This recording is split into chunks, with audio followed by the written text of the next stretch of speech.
ঘটনার শুরুটা নেহাতি সাদামাটা। যাদবপুর থানায় একটা মিসিং পারসনস ডায়েরির কমপ্লেন দিয়ে। যে সময়ের কথা বলছি সে সময় যাদবপুর থানা ছিল রাজ্য পুলিশের অন্তর্গত। কিভাবে কলকাতা পুলিশের হাতে এলো এই মামলা সেটা জানতে হলে পিছিয়ে যেতে হবে আজ থেকে ২৬ বছর আগে। সাল ১৯৯৯, জুলাই মাস, ১ জুলাই। সকাল তখনও ১০টাও বাজেনি। কমিশনার সাহেবের হাতে এলো একটা ভিজিটার স্লিপ। কমিশনার বলতে কলকাতা পুলিশ কমিশনার।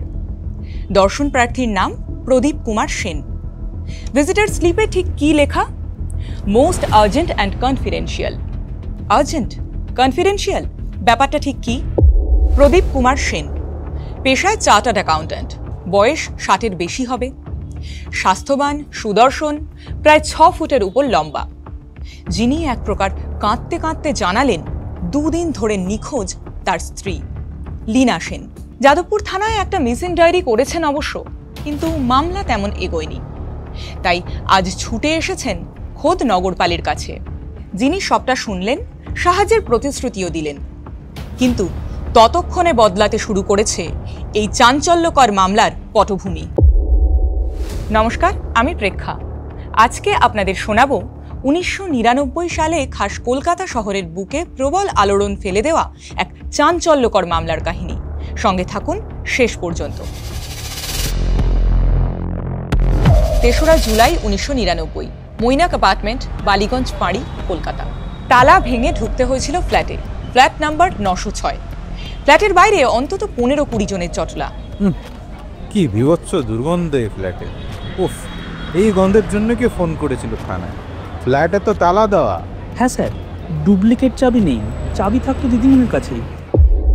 বিভৎসতার কথা তো বললাম, কিন্তু তালা ভেঙে ফ্ল্যাটে ঢুকে যে বিভৎসতা দেখেছিলেন বড়বাবু, তাতে স্তব্ধ হয়ে গিয়েছিলেন তার মতো পোড় খাওয়া অফিসারও। রান্নাঘরে সম্পূর্ণ নগ্ন অবস্থায় পা ছড়িয়ে নিথর বসে রয়েছেন এক মহিলা, বয়স প্রায় ৪০-এর কোঠায়। মাথাটা দেওয়ালে ঠেস দেওয়া, হাত দুটো পিছমোড়া করে বাঁধা, মুখে কাপড় গোঁজা। তীব্র পচন ধরেছে সারা গায়ে, চারপাশে পোকা ঠিক ঠিক করছে। চোখ দুটো দেখলে মনে হবে কোটর থেকে একেবারে ঠেলে বেরিয়ে এসেছে। বডিটা একদম ফুলে মোটা হয়ে গিয়েছে। শরীর থেকে একটা বর্জ্য তরল বেরিয়ে এসেছে।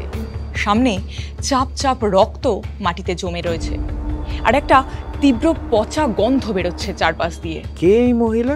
দিদিমণি, লীনা দিদিমণি। লীনা সেন হত্যা মামলা, ৩রা জুলাই ১৯৯৯, কড়েয়া থানা। দক্ষিণ কলকাতার অভিজাত এলাকায় নিজের ফ্ল্যাটে খুন হয়ে গেলেন মধ্য ৪০-এর লীনা সেন, প্রদীপ কুমার সেনের স্ত্রী। সেন দম্পতি থাকতেন যাদবপুর টালিগঞ্জ এলাকায় প্রিন্স গোলাম মোহাম্মদ শাহ রোডের একটা ফ্ল্যাটে।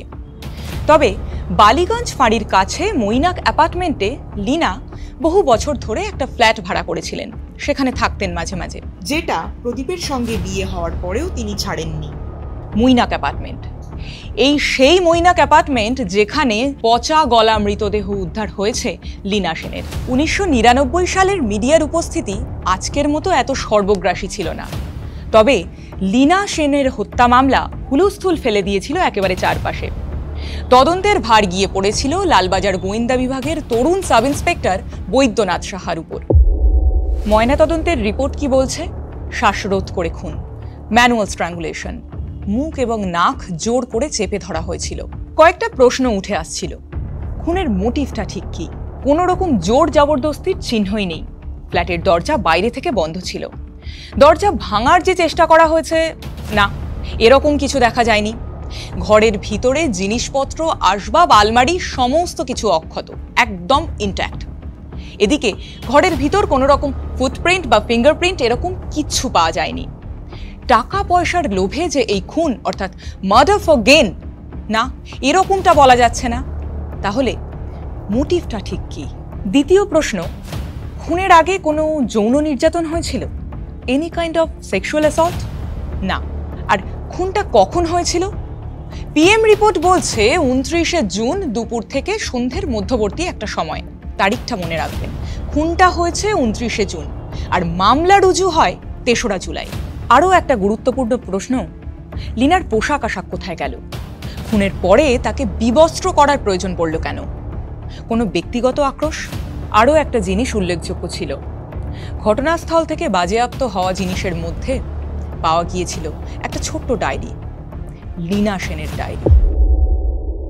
খুন হওয়ার সময় লীনার বয়স ছিল 47, জন্ম লীনা মুখার্জি হিসাবে। আচ্ছা, আর কি কি জানা গেল মৃতার সম্পর্কে? স্যার, ছোটবেলা থেকেই অত্যন্ত স্মার্ট ও সুন্দরী, কনভেন্ট শিক্ষিতা আর অনার্স গ্র্যাজুয়েট। 24 বছর বয়সে প্রেম করে বিয়ে করেন দক্ষিণ ভারতীয় যুবক বব শেষাদ্রিকে। তবে সেই বিয়ে বেশি দিন টেকেনি। বিয়ের বছর দুয়েক আগে থেকেই লীনা চাকরি করতে শুরু করেছিলেন নামকরা বেসরকারি সংস্থায়। তবে চাকরি বদলাতেন ঘন ঘন। মৈনাক অ্যাপার্টমেন্টের ফ্ল্যাটটি ভাড়া নেন ববের সঙ্গে বিয়ের কয়েক মাস আগে। আর দ্বিতীয় বিয়ে কবে? প্রথম বিয়ের প্রায় 20 বছর পর দ্বিতীয় বিয়ে, ওই 1995 সালে। যার সঙ্গে বিয়ে তিনিও একজন ডিভোর্সি, প্রদীপ কুমার সেন। লীনা ছিলেন প্রদীপের পার্সোনাল অ্যাসিস্ট্যান্ট। চাকরি সূত্রেই ঘনিষ্ঠতা, আর সেখান থেকেই বিয়ে। আমাদের পুলিশে একটা কথা প্রচলিত আছে, respect all but suspect all. অর্থাৎ পুলিশের সন্দেহের ঊর্ধ্বে কিন্তু কেউ নেই। প্রদীপবাবু স্ত্রীর মৃত্যু সংবাদ পাওয়ার পর থেকেই কার্যত শোকে পাথর। কারোর সঙ্গে কোনো কথাবার্তা বলছেন না, নাওয়া খাওয়া এক প্রকার ছেড়েই দিয়েছেন বলা যায়। কিন্তু তার এই শোকগ্রস্ত অবস্থাতেই তাকে ডেকে জিজ্ঞাসাবাদ শুরু করলেন বৈদ্যনাথ। মিস্টার সেন, এটা তো আপনার দ্বিতীয় বিয়ে ছিল, তার প্রথমটা ভেঙে গেল কেন? ভেঙে গেল মানে বনিবনা হচ্ছিল না ঠিক। We are not getting along. Leena তো আপনার বিয়ে ছিলেন বিয়ের আগে, তাই না? হ্যাঁ, বিয়ের পর চাকরিটা ছেড়ে দেয়, আমিই বলেছিলাম, জোর করেছিলাম। ইনফ্যাক্ট ভাড়া বাড়িটাও ছেড়ে দিতে বলেছিলাম, but she did not agree, রাজি হয়নি। আপনাদের সম্পর্ক কেমন ছিল? টাকা পয়সা নিয়ে মাঝে মাঝে অশান্তি হতো, আই ওন্ট ডিনাই দ্যাট। লীনার একটু বেশি খরচের হাত ছিল। আমি মাসে মাসে দিতাম টাকা, যথেষ্টই দিতাম, কিন্তু ওর তাতে হতো না। এই নিয়ে আর কি মাঝে মাঝে ঝগড়াঝাঁটি হতো, যেমন হয় আর কি, মিটেও যেত। ইনফ্যাক্ট গত মাসের শুরুর দিকে আমরা সিঙ্গাপুর বেড়াতে গিয়েছিলাম। কাউকে সন্দেহ হয় কে মারতে পারে? Any guess? বিশ্বাস করুন, absolutely no clue, just no clue. আমি তো মানে বুঝতেই পারছি না। 29শে জুন মানে মার্ডারের দিন লীনার সঙ্গে শেষ কখন দেখা হয়েছিল? দেখুন, খুনের দিন তাজে, মানে এই তাজ বেঙ্গলে একসঙ্গে লাঞ্চ করার কথা ছিল আমাদের। টেবিল বুক করেছিলাম এই 2:30 নাগাদ। আমি 9:30 নাগাদ অফিস চলে গিয়েছিলাম। কথা ছিল লীনা ট্যাক্সি নিয়ে অফিসেই চলে আসবে 1:30 নাগাদ, সেখান থেকে ওই তাজ আর কি দুজনে তাজে গিয়ে লাঞ্চ করব। তারপর খুব বৃষ্টি হচ্ছিল সেদিন, it was raining cats and dogs. লীনাকে বাড়িতে ফোনে না পেয়ে আমি ভাবলাম হয়তো মৈনাকে গেছে কোনো কাজে, কোনো কারণে। যেহেতু ফ্ল্যাটটা তখন নতুন করে সাজাচ্ছিল লীনা, ওই মিস্ত্রিদের আসা যাওয়া লেগেই থাকতো, আর লীনা সুপারভাইজ করতে যেত। আচ্ছা, তারপর? মৈনাকে ফোন নেই, তাই দুপুর 2টো নাগাদ নিজেই গাড়ি নিয়ে মৈনাকে গেলাম। গিয়ে দেখলাম লীনা ফ্ল্যাটেই আছে। আমার অফিসে কাজ ছিল, আমি আধ ঘন্টা পর ফিরে গেলাম। ফিরে গেলেন কেন? কোনো ঝামেলা হয়েছিল? না না, লীনাও ফ্ল্যাটের কাজে, ইন্টিরিয়ারের কাজে ব্যস্ত ছিল, কি একটা রিপেয়ার ওয়ার্ক হোয়াট এভার একটা চলছিল। তাই তাজ বেঙ্গলে লাঞ্চের ডিসিশনটা চেঞ্জ করতে হলো। সেই শেষ দেখা? হ্যাঁ, ওটাই শেষ দেখা। রাত প্রায় 10টা নাগাদ বাড়ি ফিরে দেখি লীনা তখনও ফেরেনি। রাতেই আর একবার মৈনাক গেলেন না কেন? যাইনি মানে রাতটা দেখে নিতে চেয়েছিলাম। লীনার মা থাকতেন ওই পার্ক সার্কাস এলাকায়, ওই সুন্দরী মোহন অ্যাভিনিউতে। ভেবেছিলাম মায়ের কাছে গিয়ে থাকতে পারে, প্রায়ই যায়। তাছাড়া শাশুড়ির শরীরটাও ইদানিং ভালো যাচ্ছিল না, তা প্রতি সপ্তাহেই 1-2বার মায়ের কাছে যেতই লীনা। সো আই থট যে হয়তো মায়ের কাছে গেছে। শাশুড়িকে ফোন করেননি কেন? ফোন করেছিলাম তো, কিন্তু কানেক্ট হয়নি। হয়তো বৃষ্টিতে ফোন খারাপ হয়ে গিয়েছিল এই ভাবলাম। পরদিন আবার মৈনাকে গেলাম, আগে গিয়ে দেখি তালা বন্ধ। আর ফ্ল্যাটের চাবি একটাই, চাবিটা লীনার কাছে থাকে। অফিসে ফিরে ড্রাইভারকে পাঠালাম লীনার মায়ের বাড়ি, সেখানেও নেই। তখন I got worried, very worried. In fact মায়ের বাড়িতেও নেই, মৈনাকে নেই, সেখানে তালা বন্ধ। তাহলে গেল কোথায়? যাদবপুর থানায় মিসিং ডায়েরি করলাম, এবং নেক্সট ডে মানে পরদিন 1 জুলাই সকাল সকাল গেলাম লালবাজার, সিপি সাহেবকে সব বললাম। এবার এই মামলায় যা কিছু সন্দেহজনক সেখানে আসা যাক। প্রদীপের সঙ্গে প্রথম কথা হওয়ার আরও কিছুদিন পর গিয়ে জানা গেল প্রাথমিক জেরায় অনেকটাই বলেননি প্রদীপ। 1, লিনার মা জানান মেয়ে জামাইয়ের মধ্যে বৈবাহিক সম্পর্ক একেবারে তলানিতে এসে ঠেকেছিল। লিনা চাকরিটা ছেড়ে দিতে বাধ্য হয়েছিলেন প্রদীপের জন্যই, এবং আর্থিকভাবে সম্পূর্ণরূপে প্রদীপের উপর নির্ভরশীল হয়ে পড়েছিলেন। প্রদীপ মাস গেলে মাত্র ৩,০০০ টাকা দিতেন লিনাকে, যেটা লিনার জন্য যথেষ্ট ছিল না। অশান্তির সূত্রপাত সেখান থেকেই। ২, লিনার মা তার নিজের কিছু গয়না লিনার কাছে রেখেছিলেন। বিয়ের পর সেগুলো প্রদীপ নিজের কাছে নিয়ে নেন। লিনা এবং লিনার মায়ের হাজার অনুরোধ সত্ত্বেও সেগুলো ফেরত দিতে চাননি প্রদীপ। সমস্যা এতদূর গড়ায় যে লিনার মা কোর্টে প্রদীপের বিরুদ্ধে কেস পর্যন্ত করেন।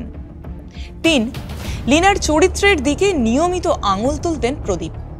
৪ এবং মোস্ট ইম্পর্টেন্ট, লিনার ডায়েরি, যেখানে লেখার সিংহভাগ জুড়ে লিনা রেখে গিয়েছেন প্রদীপের বিরুদ্ধে তার ক্ষোভ, চাকরি ছেড়ে দেওয়ার জন্য তার আক্ষেপ, টাকা পয়সার টানাটানি, মনোমালিন্য, সমস্ত কিছু।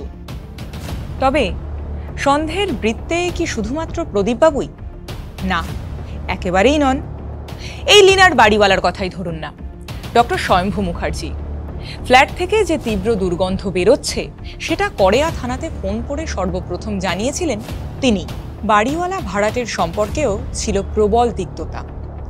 বাড়ি ভাড়া বাড়ানো, ফ্ল্যাটে একাধিক পুরুষ সঙ্গীকে নিয়ে আসা, এই সমস্ত কিছু নিয়ে বাড়িওয়ালার সঙ্গে লিনার বিবাদ সবসময় লেগেই থাকত।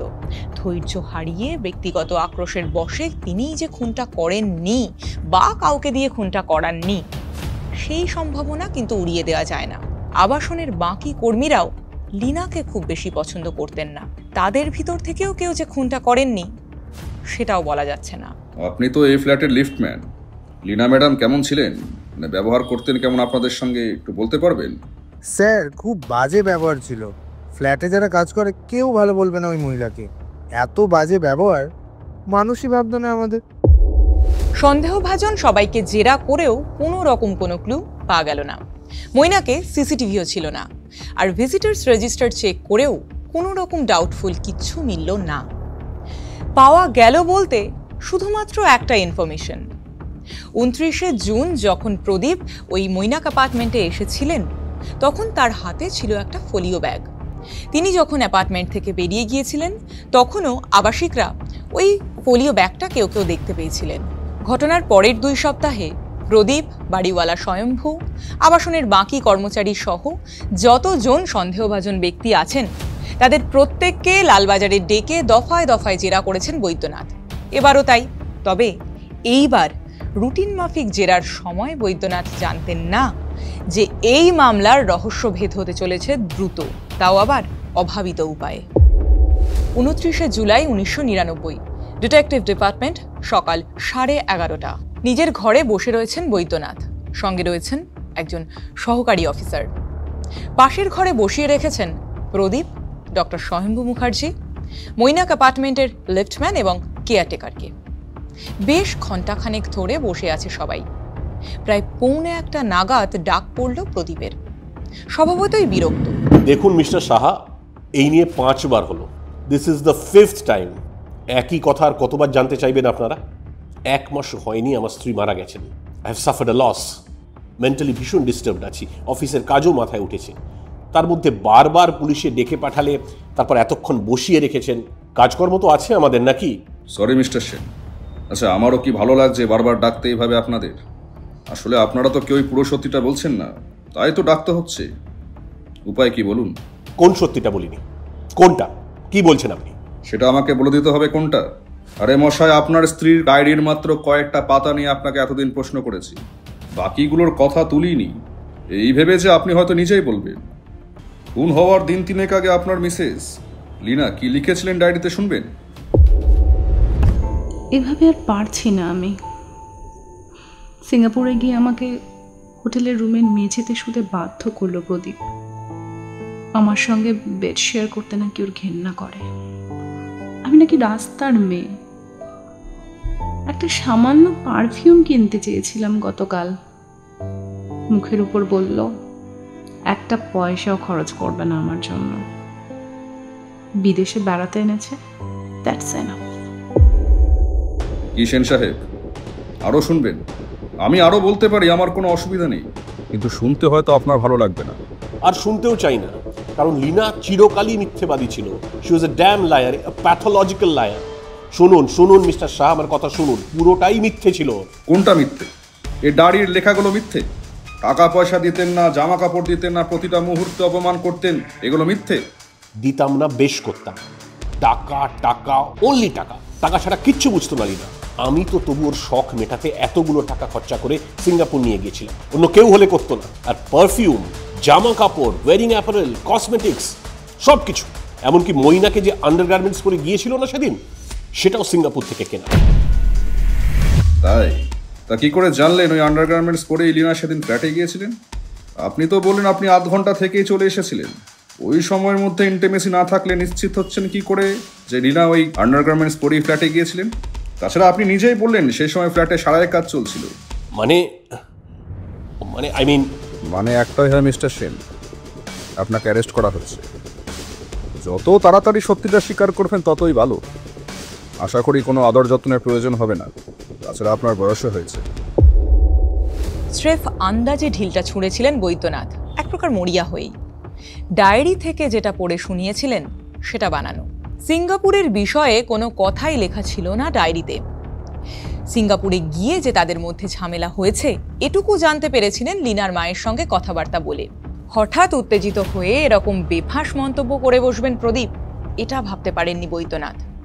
কিন্তু এতটা এগোনোর পর সবটা খুলে বলা ছাড়া প্রদীপের কাছে আর কোনো অপশন ছিল না। বলুন সবটা, কিভাবে করলেন প্ল্যান? বলছি সবটা। প্ল্যানটা আসলে করেছিলাম সিঙ্গাপুরে বেড়াতে যাওয়ার আগেই। I come clean with you, দুটো কারণ ছিল। একে, ওই লীনার টাকা পয়সার বায়নাক্কা সামলাতে সামলাতে বিশেষ করে জেরবার হয়ে গেছিলাম। তারপর বিয়ের 2 বছর পর থেকেই কুছ পরোয়া নেই জীবনযাপন। সে lead a very reckless life. কখন কোন ক্লাবে, কোন ছেলের সঙ্গে, কোন পার্টি থেকে কখন বেরিয়ে কোনো একটা পুরুষকে নিয়ে চলে যাচ্ছে মইনাকে, এসব খবর কানে আসতো। মানে I could not bear her any longer. অসহ্য হয়ে উঠেছিল, আমি ঘেন্না করতাম। Used to hate her. প্রতিদিন ঝগড়া। লীনা বদলালো না নিজেকে, এই একই লাইফস্টাইল। আমি না মিস্টার সাহা আর পেরে উঠছিলাম না। একটা সময় ডিসিশন নিলাম স্ত্রীকে পৃথিবী থেকে সরিয়ে দেওয়ার। আচ্ছা, সিঙ্গাপুর বেড়াতে যাওয়াটা তাহলে লোক দেখানো? সপ্তাহ 2 আগে যিনি স্ত্রীর সঙ্গে বিদেশ ঘুরে এলেন তিনি হঠাৎ খুন করবেন কেন স্ত্রীকে, এই ধারণায় তৈরি করতে, কি তাই তো? Yes, you are right. আর তাজ বেঙ্গলে লাঞ্চের বুকিংও ওই একই কারণে। স্ত্রীর সঙ্গে যার লাঞ্চে যাওয়ার কথা তিনি সেদিনই খুন করবেন, এটা কি বিশ্বাসযোগ্য? Is it credible? ওটা একটা পারসেপশন তৈরি করতে চেয়েছিলাম আর কি। এক্সেলেন্ট মশাই, একদম কোল্ড ব্লাডেড মার্ডার। তারপর খুনের দিন লিনার ক্যামাক স্ট্রিটের অফিসে আসার কথা ছিল। আই লাইড, মিথ্যে বলেছিলাম। কথা ছিল অ্যাকচুয়ালি যেটা হয়েছিল যে লীনা মৈনাকের ফ্ল্যাটে যাবে, সেখানে আমি চলে আসবো অফিস থেকে, লীনাকে তুলে লাঞ্চ করতে যাব একসঙ্গে। এরকমই একটা মানে কথা হয়েছিল আর কি। আপনি গিয়েছিলেন? হ্যাঁ স্যার, তবে লাঞ্চে যেতে নয়। মনের ভিতর ওই তীব্র রাগ, একটা আক্রোশ, ওটা আমি সেদিন সামলাতে পারিনি। তা কিভাবে এক্সিকিউট করলেন? প্ল্যান করেই গেছিলাম sir. I had a folio bag with me. তার ভেতরে, ওই ব্যাগটার ভেতরে আর কি, কিছু কাপড়ের টুকরো, প্লাস্টিকের ছোট প্যাকেট আর নারকেল দড়ি ছিল। ফ্ল্যাটে গিয়ে টুকটাক কিছু কথাবার্তা হলো, স্মল টক। তারপর আমি ঝাঁপিয়ে পড়লাম ওর ওপর, গলায় ফাঁস দিয়ে আই জাস্ট কিলড হার। লীনাকে মৃত্যুর পর বিবস্ত্র করে দিয়েছিলেন কেন? রাগে স্যার, রাগে। ওকে আমি না সবার সামনে বেআব্রু করে দিতে চেয়েছিলাম। অনেকে তো জানতোই ওর চরিত্রের স্বরূপ, একটা ক্যারেক্টারলেস একটা মহিলা। এবার দেখুক, সবাই দেখুক ওর আসল চেহারাটা। That's why. রান্নাঘরে লীনার দেহটাকে ঢুকিয়ে রেখে বেরিয়ে এসেছিলেন প্রদীপ। লীনার মুখে কাপড় গুঁজে হাত দুটো পিছমোড়া করে নারকেলের দড়ি দিয়ে বেঁধে, তারপর নিজের সঙ্গে থাকা একটা ফোলিও ব্যাগের মধ্যে লিনার হ্যান্ডব্যাগটা পুড়ে নিয়েছিলেন। সঙ্গে নিয়েছিলেন লিনার জামা কাপড়ও।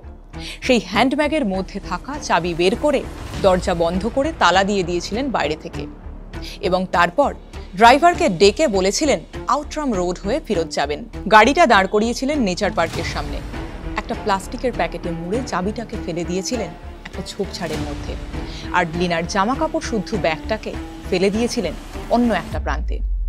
তারপর সেখান থেকে সোজা অফিস। পরদিন সকালে থানায় মিসিং ডায়েরি এবং তার পরদিন সকালে সিপির কাছে এসে কুমিরের কান্না। এই মামলার পরিণতি ছিল সার্কামস্ট্যান্সিয়াল এভিডেন্স বা পারিপার্শ্বিক প্রমাণ নির্ভর। খুনের কোনো প্রত্যক্ষদর্শী ছিল না, শ্বাসরোধ করে খুন, কাজেই অস্ত্রের কোনো প্রয়োজনই ছিল না। ঠিক কী ঘটেছিল, কেন এবং কিভাবে, তার চার্জশিটে উঠে এসেছিল একেবারে ছবির মতন। খুনের মোটিভ কি ছিল? লিনা ডায়েরি অনুযায়ী অসুখী দাম্পত্য, এবং ডায়েরির হাতের লেখা যে লিনারই সেটা প্রমাণ করেছিলেন তার ভাই। আর সবচেয়ে বড় কথা, লিনাকে শেষবার জীবিত অবস্থায় দেখা গিয়েছিল প্রদীপের সঙ্গে। কে দেখেছিলেন? লিফটম্যান, যিনি 29 তারিখে প্রদীপ যখন লিনার ফ্ল্যাটের বাইরে বেল বাজিয়েছিলেন তখন দেখেছিলেন লিনা দরজাটা খুলে দিয়েছিলেন এবং প্রদীপ ভিতরে ঢুকে গিয়েছিলেন, যাকে পুলিশি সাক্ষ্য প্রমাণের পরিভাষায় কি বলে জানেন? লাস্ট সিন অ্যালাইভ টুগেদার, যা এই ধরনের মামলায় যেখানে অপরাধের কোনো প্রত্যক্ষদর্শী নেই অত্যন্ত গুরুত্বপূর্ণ হিসেবে বিবেচিত হয়। আদালতের রায়ে দোষী সাব্যস্ত হয়েছিলেন প্রদীপ কুমার সেন, দণ্ডিত হয়েছিলেন যাবজ্জীবন কারাদণ্ডে। স্বাভাবিক নিয়মেই জেলেই মৃত্যু হয়েছিল তাঁর। প্রদীপ লিনার সম্পর্ক ছিল বিনিয়োগের, গিভ অ্যান্ড টেক। নারী শরীর বিষয়ে প্রদীপের দুর্বলতা লিনা বিলক্ষণ বুঝেছিলেন এবং সেই কারণেই বিয়ে করতে রাজিও হয়েছিলেন প্রদীপকে, একজন প্রভাব প্রতিপত্তিশালী এবং বিত্তবান স্বামী পাওয়ার জন্য। প্রেম ছিল না ওদের, ছিল বিনিয়োগের সম্পর্ক, চাওয়া পাওয়ার সম্পর্ক। আর পরিণতি শুনলেনই তো। ভিডিওটি ভালো লেগে থাকলে লাইক, শেয়ার আর সাবস্ক্রাইব করবেন। আগামী এপিসোডে আমাদের কেস ফাইল থেকে আরও একটি রোমাঞ্চকর মামলা নিয়ে হাজির হব আমি, প্রেক্ষা, শুধুমাত্র friends of West Bengal police YouTube চ্যানেলে। ভালো থাকবেন, নমস্কার।